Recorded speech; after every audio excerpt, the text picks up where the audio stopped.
നമസ്കാരം. എൻ്റെ പേര് നളിനി. ഞാൻ മേലുകാവിൽ നിന്നാണ് വരുന്നത്. ഈ കലാകാരന്മാർ എവിടെ പരിപാടി അവതരിപ്പിച്ചാലും ചെറിയ കൂകലും കമൻറ്റും ഒക്കെ കേൾക്കാറുണ്ട്. അങ്ങനെ കൂകുന്ന ആരാന്ന് ചിലപ്പോൾ നമുക്ക് മനസ്സിലാകുകയില്ല, എന്നാൽ ചിലപ്പോൾ നമുക്ക് മനസ്സിലാകും. അങ്ങനെ മനസ്സിലാകാത്ത ചില കൂകലുകളും കമൻറ്റുകളും എൻ്റെ ജീവിതത്തിൽ ഉണ്ടായിട്ടുണ്ട്. അതാണ് ഞാനിവിടെ പറയാൻ പോകുന്നത്. അതുകൊണ്ട് 40 വർഷം മുമ്പ് ഞാൻ അൽഫോൻസ കോളേജിൽ പഠിച്ചുകൊണ്ടിരിക്കുക. പഠിക്കുന്നെന്ന് പറയുമ്പോൾ നിങ്ങൾ ഓർക്കും ഞാൻ വലിയ പഠിത്തക്കാരിയായിരിക്കുന്നു. ഒരിക്കലുമല്ല, നല്ല രീതിയിൽ ഉഴപ്പി നടന്ന ആളാ. അങ്ങനെ ഇരിക്കുമ്പോഴാണ് കോളേജിലെ കലാമത്സരങ്ങൾ വരുന്നത്. പഠിപ്പിൽ ഉഴപ്പിയാണേലും കലാമത്സരത്തിൽ പേരെടുക്കാമെന്ന് കരുതി അധികം ആരും ചെയ്യാത്ത കഥാപ്രസംഗത്തിനും നാടകത്തിനും അങ്ങ് പേര് കൊടുത്തു. ഈ കഥാപ്രസംഗം കേൾക്കുമ്പോൾ ഞാൻ ആകെ കേട്ടിട്ടുള്ളത് വി.ഡി. രാജപ്പൻ സാറിൻ്റെ കഥയാണ്. അതങ്ങ് കോളേജിൽ പറഞ്ഞേക്കാമെന്ന് ഞാനും കരുതി. എൻ്റെ കഥയുടെ പേരാണ് പൊത്തുപുത്രി. എലികളുടെ കഥയാണ് ഞാനിവിടെ പറയുന്നത്. ഈ കഥ നടന്നത് ഏതോ ഒരു കപ്പത്തോട്ടത്തിലാണ്. കാല് 4 എലിവാലു ജോറാണ്, 2 നീണ്ട കണ്ണും ചെറിയ വാലും, തോരപ്പൻ ചേട്ടനെ തോരപ്പനാക്കും തോരപ്പനാണു നീ. ഈ പാട്ടങ്ങ് തീർന്ന ഓഡിയൻസിന്ന് ഭയങ്കര ഒരു കൂകലും ഒരു സംസാരവും. എന്റെ പൊന്നു നളിനി, സമയം കളയാതെ വി.ഡി. രാജപ്പന്റെ ഒരു കാസറ്റ് അങ്ങിട്ട് കൊടുത്താൽ പോരായിരുന്നു. ചമ്മി സത്യത്തില് അങ്ങനെ കഥാപ്രസംഗം അടിയേ പോയെന്ന് എനിക്ക് മനസ്സിലായി.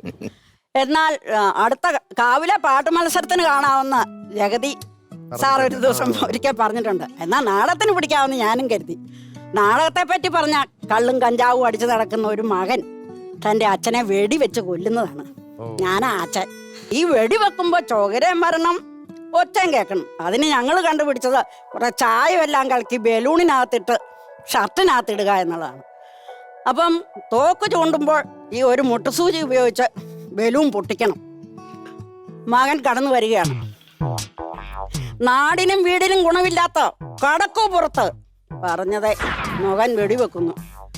അപ്പോഴാണ് ഞാൻ മറന്നുപോയി മുട്ടുസൂചി എടുക്കാൻ. ചമ്മി. എന്നാലേ എങ്ങനെയാലും ബലൂൺ പൊട്ടിച്ചാൽ മതിയല്ലോ, രക്തം വരില്ലെന്ന് പറഞ്ഞു. ഞാൻ ബലൂണെ ഞെക്കി.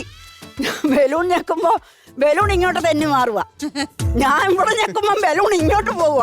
ബ്ലം ബ്ലം ബ്ലം. ഈ ബലൂണ് ഷർട്ടിനകത്തൂടെ കിടന്ന് ഓടിച്ചാടി നടക്കുക. അപ്പോഴത്തേനും ഓഡിയൻസിൽ നിന്ന് ഒരു കൂകൽ കേൾക്കുന്നുണ്ട്. കാരണം എന്നാ 2 മിനിറ്റായി എനിക്ക് വെടിയേറ്റിട്ട്. എന്നാലും രക്തം കാണാതെ ഞാൻ അടങ്ങിയല്ല.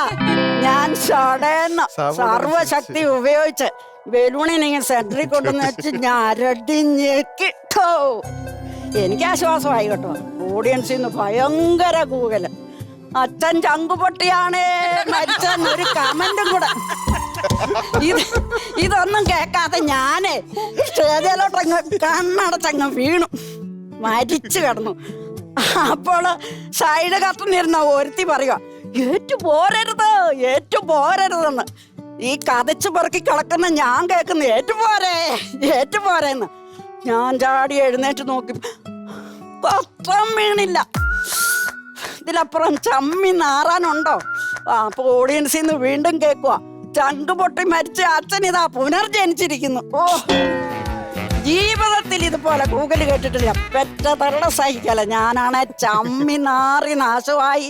നീ ഓഡിയൻസിൽ നിന്ന് കൂകലാണോ ഏറാണോ ഇതൊന്നും അറിയത്തില്ലാതെ ഞാൻ ചമ്മി നാറി നാശമായി അവിടെ നിന്നു. പിന്നെ ഇന്നാ ഞാൻ ഈ സ്റ്റേജിൽ കയറുന്നത്. ഇത് കണ്ടുകൊണ്ടിരിക്കുന്ന ആരെങ്കിലും ഉണ്ടെങ്കിൽ ഇനിയും കൂകാനാണ്. ഇത് കണ്ടിട്ടും കൂകാ ആയിക്കോ, ഒരു കുഴപ്പമില്ല എൻ്റെ പൊന്നു തമ്പുരാനെ. ആര് കൂല